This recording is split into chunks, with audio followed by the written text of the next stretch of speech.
Okay, so today I did a song from Diary of a Madman, Ozzy Osbourne's album, and I started looking at the album artwork, and it's surprising the things you don't really notice that much. I know it's a creepy looking album cover, and I really dug into the picture. The obvious thing is he looks like crap. He's got face wounds and his clothes are all tore up. They got blood on him. And he's got a upside down cross on the wall, which really didn't help his image per se with straight-laced people, but probably helped him in a rock and roll kind of way. But the thing I noticed is that his hand is pointing to this paper on the wall, and it has this goofy looking text on it. And I googled all over the place for translation of this, and I had a real hard time finding it. And I'll get back to that in a second, but a couple other things I noticed that was weird on this cover. He's got a skull in the bookcase behind him, and next to the creepy candelabra, I'd never even noticed, but there's a little kid who turns out to be Ozzy's son, I'm pretty sure. You can double check that one. But he's holding a book, and if you zoom into the book, I know CDs aren't as big as LPs, but he's holding a book of spells. It says spells on it. And he's got his finger over his mouth like, don't tell anybody. And on the table right next to it, there's a dead dove, is what it appears to be, right? So now back to the creepy text that's on the wall. I couldn't figure out what the heck it said, and this guy created a web page that I stumbled onto, and he figured out that it's the Theban alphabet.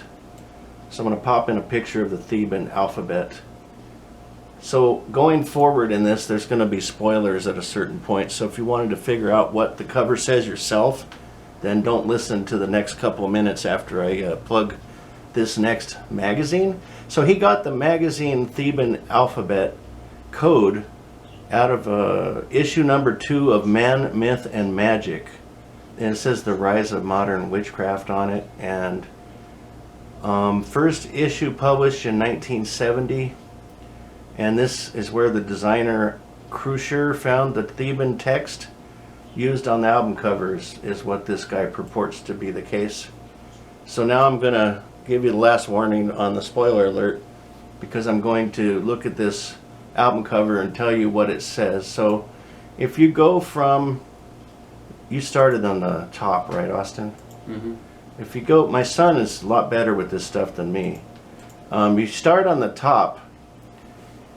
He noticed that the very left upper top word had 2 repeating letters or shapes in the middle, and he figured out that those were Z's. So at that point it was pretty obvious that it said Ozzy. And then you go down to the second word right below that.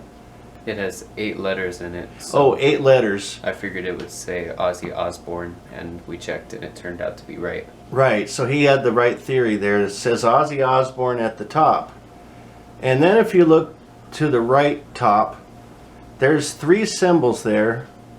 And I'm not sure if any of them are the alphabet symbols. I don't believe they are. I don't know if they orient left, right, top, down, right, left. I'm not sure. So anybody that can decipher those 3 symbols or letters, whatever those are, we'd appreciate the feedback, which is why I'm creating this video. Then there's some kind of blurred out stuff in the middle, and I can't tell if those are stars. You could maybe argue that might be a pentagram in the middle, I don't know. And then you've got like this script followed by some, looks like some symbols at the end of that too, I think.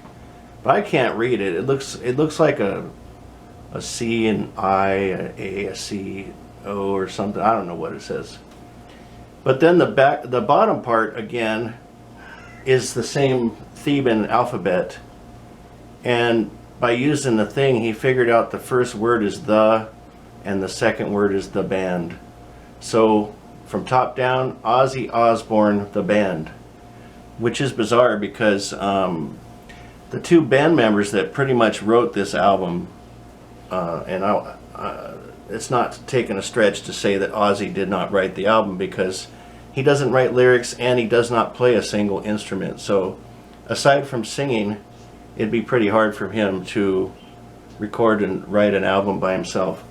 So the bass player and the drummer that were kicked out originally were the two main writers, along with Randy Rhoads. Yeah, Ozzy didn't write the album, so therefore it can't be Ozzy Osbourne the band. Now when they first started, they were going to be called, let's see, what was they going to be called? It wasn't Diary of a Madman, it was, I can't remember. Anyway, look it up. There's a name that there was going to be a band name rather than just Ozzy Osbourne. Those two guys weren't supposed to be session guys writing an album for him and then kicked out. So anyway, aside from that, I just wanted to point out this goofy text. And I guess there's other pieces of text throughout the original album sleeve. I only have a CD here, and if you want to add comments below about the extra messages you could find throughout this album sleeve, that'd be cool. So anyway, I hope that helps some people without having to dig in too much.